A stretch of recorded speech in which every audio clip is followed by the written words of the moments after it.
Cilvēkam zaudējot zobu, mutes veselība ievērojami izmainās.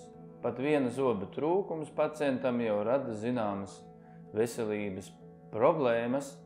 Kaut vai šķiet, ka viena zoba zaudējums nav liela problēma. Pierādīts zinātniskos pētījumos, ka pacienta mutes fizioloģija izmainās.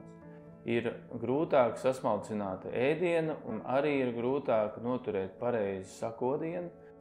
Šo izmaiņu rezultātā zobi turpinās virzīties uz trūkstošā zoba vietu.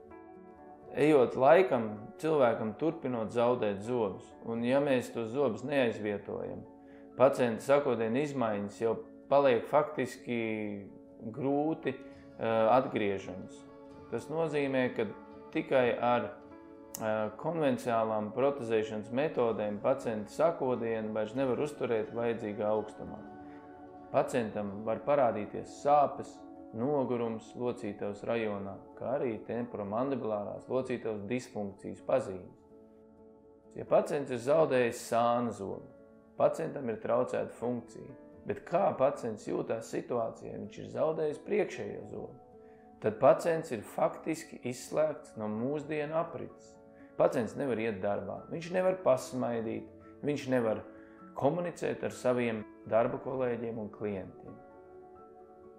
Šāda situācija prasa obligātu zobu atjaunošanu, un cilvēkiem, kuriem zaudēts divu veselu zobu starpā viens zobs, ar vismazāko bioloģisko cenu ir iespējams ievietot zobu implantātu, jo tad mums nav jāskar divi blakus esošie veselie zobi. Trūkstošos zobus mēs varam aizvietot dažādi. Tās var būt izņemamas, neizņemamas protēzes, bet mūsdienās zobu implantāti ir tie, kas vienīgie spēja aizvietot zobu vistuvāk anatomiski fizioloģiskai funkcijai.